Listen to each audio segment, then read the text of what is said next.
Tabe, jumpa lagi dengan saya di Negara Bijaksana, channel yang membahas sebuah persoalan populer di Indonesia secara bijaksana dan dijamin dengan pemikiran terbaru. Bermula dari banyak keluhan masyarakat selama ini, termasuk politisi dan masyarakat biasa, para ilmuwan juga mengatakan bahwa pemilu kita di Indonesia terlalu banyak pemborosan. Uang negara terlalu banyak yang dibuang-buang untuk sebuah pemilihan dengan hasil pemimpin yang tidak terlalu menggembirakan juga. Artinya tidak sepadan dengan pengeluaran dan mutu pemimpin yang dihasilkan. Itu sudah banyak keluhan. Di kalangan politisi juga mengeluh bahwa politik terlalu banyak buang biaya sehingga orang menemukan beberapa alasan mengapa pemimpin kita banyak jadi koruptor, karena biaya politik kita terlalu mahal juga, sehingga para politisi kita terlalu banyak buang biaya sehingga mereka harus menutup kembali pengeluaran mereka, kerugian mereka dengan cara korupsi karena gaji mereka tidak mencukupi. Padahal gajinya sudah cukup besar ya untuk ukuran negara kita Indonesia, gaji mereka sudah cukup besar, tapi itu pun tetap mereka rasakan tidak cukup karena biaya politiknya terlalu besar.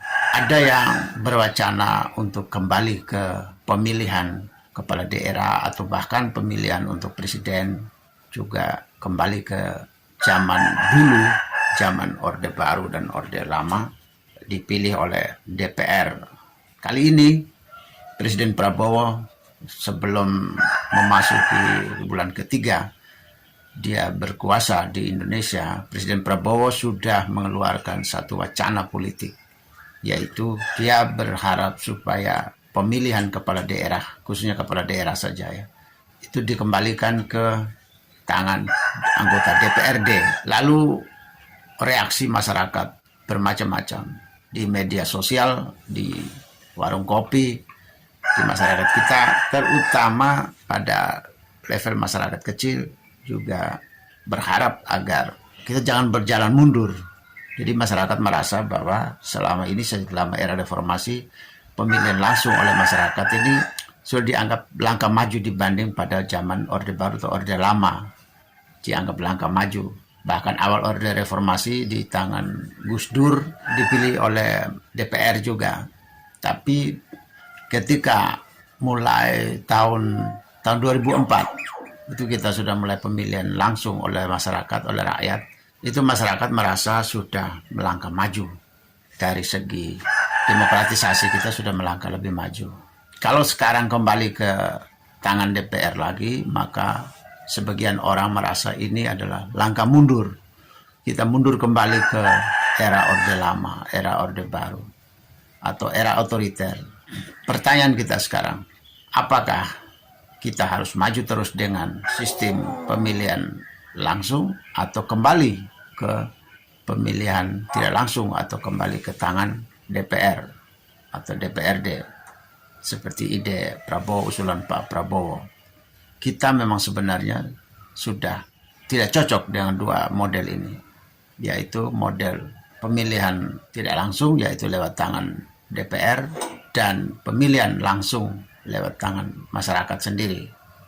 Kedua-duanya memperlihatkan hasil politik yang tidak bagus.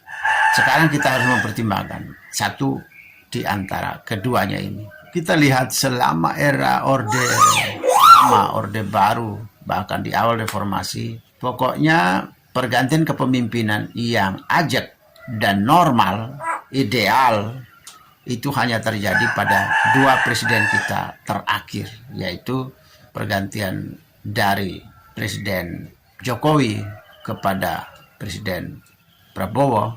Itu paling ideal karena pergantian lewat pemilu dan masa transisinya antara Jokowi dengan Prabowo berjalan dengan sangat bagus, karena ibaratnya Prabowo sudah berfungsi sebagai semacam magang menjadi presiden.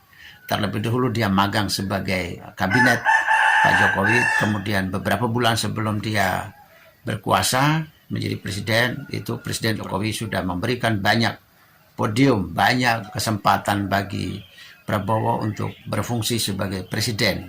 sebagai presiden terpilih itu sudah kayak seperti magang gitu, sebagai latihan. Karena sebagai menteri pada waktu itu beberapa bulan terakhir, tampilan dari Prabowo sudah bukan sebagai menteri, tapi sebagai presiden terpilih. Masa transisi Prabowo sudah diberi peran begitu besar. Meskipun dia adalah menteri pertahanan pada waktu itu, tapi dia sudah besar perannya dalam rangka transisi. Itu paling ideal itu dari Jokowi kepada Prabowo. Sebelum dari era Jokowi ke Prabowo itu ada era Megawati ke Presiden SBY. Itu juga melalui pemilihan umum. Tetapi pergantiannya tidak mulus karena ada konflik sampai sekarang ini antara SBY dengan Megawati tidak rukun. Sehingga pergantian waktu itu adalah pergantian berdasarkan konstitusi. Tapi pergantian sosial tidak terjadi. Pergantian sosial itu pergantian karena misalnya sistem magang, diberi peran besar kepada SBY sebelum dia berkuasa, sebelum dilantik, itu tidak ada. Sehingga pergantian pada waktu itu menurut saya adalah pergantian konstitusi, bukan pergantian sosial, pergantian ketatanegaraan.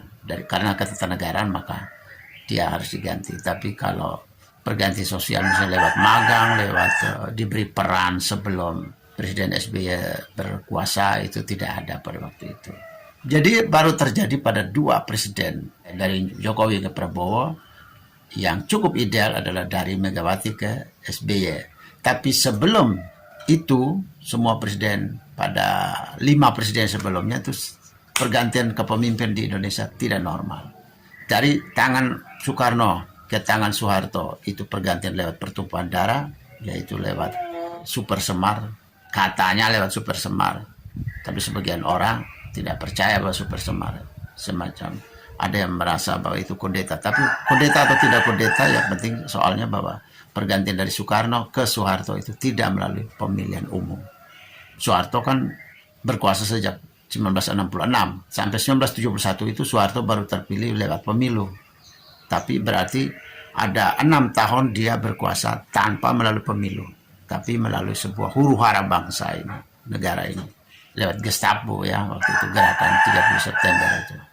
Saya nggak mau mengatakan gerakan 30 September PKI. Saya beranggapan bahwa posisi PKI atau tidak, atau siapa yang melakukan dalam gerakan Gestapo pada waktu itu, tahun 65, nggak tahu siapa yang melakukan. Tapi untuk mengatakan Gestapo adalah PKI, saya belum terlalu percaya. Belum ada indikasi yang begitu total, begitu full untuk mengatakan bahwa PKI lah pelakunya. Dari Soeharto kepada Habibie itu juga meletakkan jabatan dengan huru-hara. Tahun 98 terjadi pembakaran, kerusuhan di mana-mana, sehingga Soeharto harus lepas jabatan setelah pemilu 1997. Baru sekitar belum sampai 2 tahun dia sudah lepas jabatan setelah pemilu. Jadi zaman Soekarno lama sekali, sampai 30 tahun, tahun 45 sampai 65 atau sampai 66, jadi sekitar 31 tahun. Soeharto 32 tahun, lama sekali, dan berhenti karena ada gerakan reformasi pada tahun 98 huru-hara dan terjadi pembakaran, penjarahan di mana-mana. Itu sesuatu yang tidak enak, tidak normal pergantian kepemimpinan seperti itu. Lalu dalam konstitusi kita kan mengatakan bahwa kalau presiden berhalangan harus diganti oleh wakil presiden.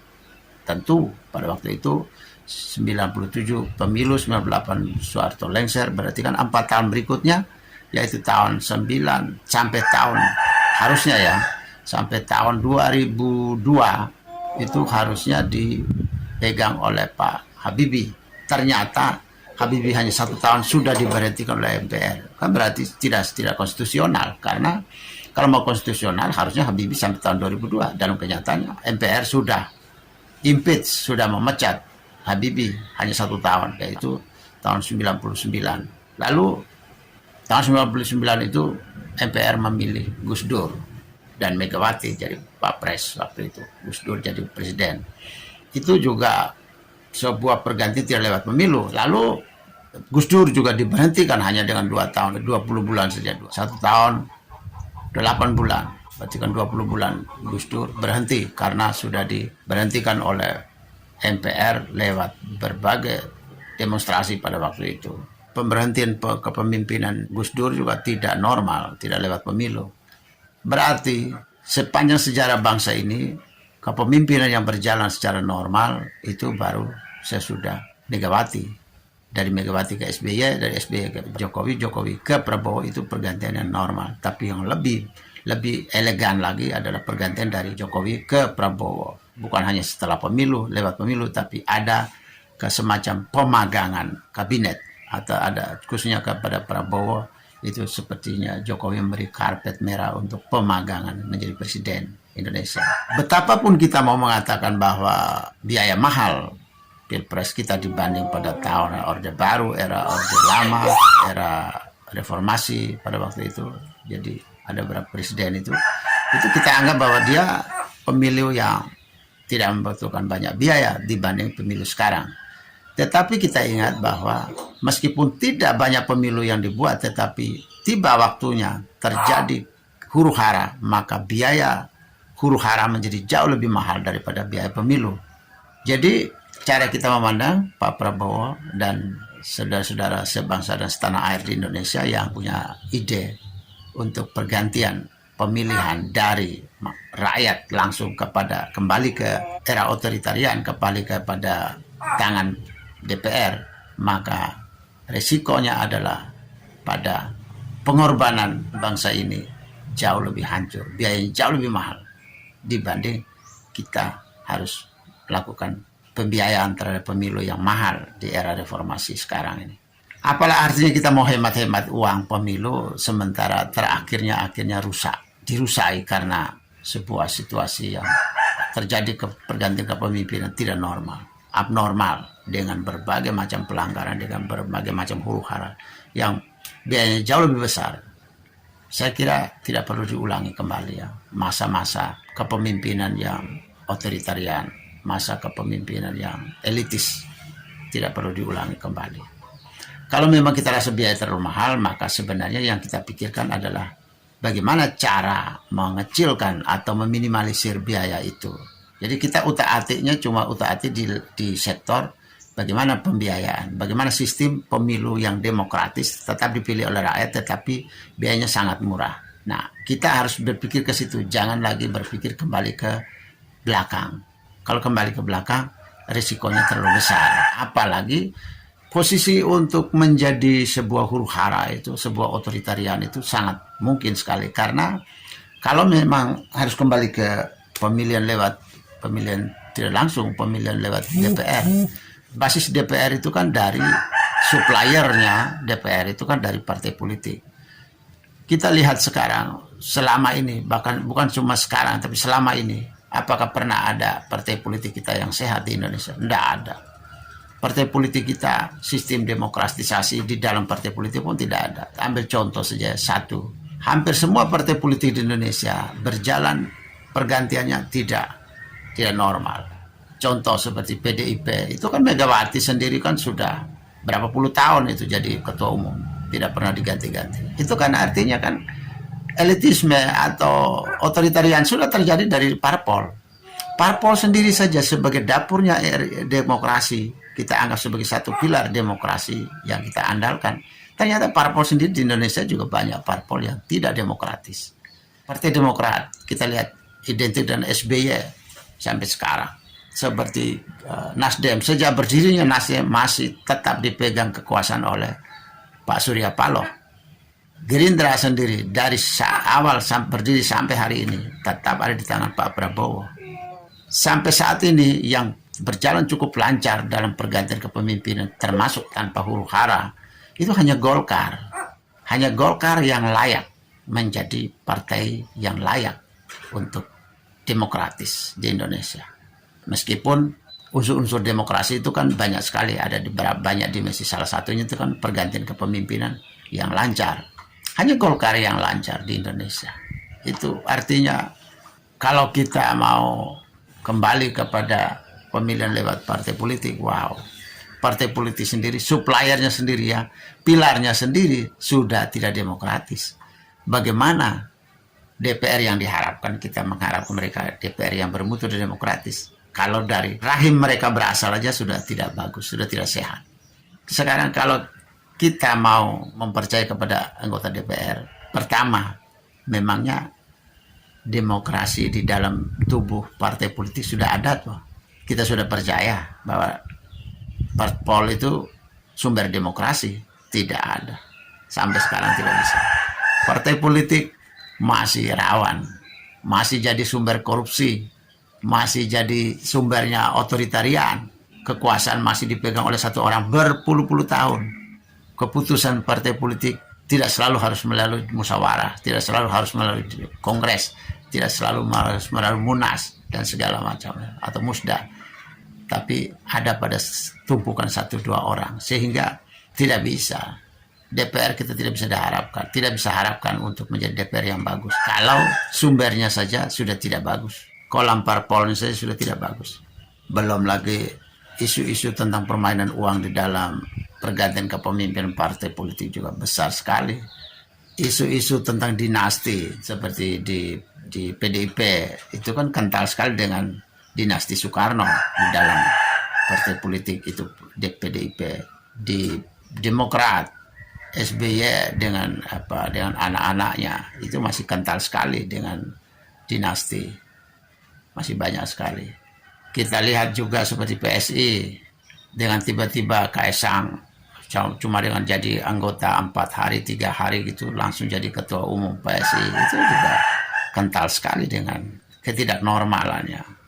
Sepertinya nggak ada syaratnya untuk masa keanggotanya. Jadi banyaklah partai, intinya bahwa partai politik kita belum bisa dipercaya Pak Prabowo ya, untuk bisa melahirkan caleg-caleg terbaik, calon pemimpin terbaik untuk menjadi legislator terbaik berasal dari partai politik. Kolamnya saja masih kotor, kolamnya belum bersih, sehingga kita tidak bisa harapkan.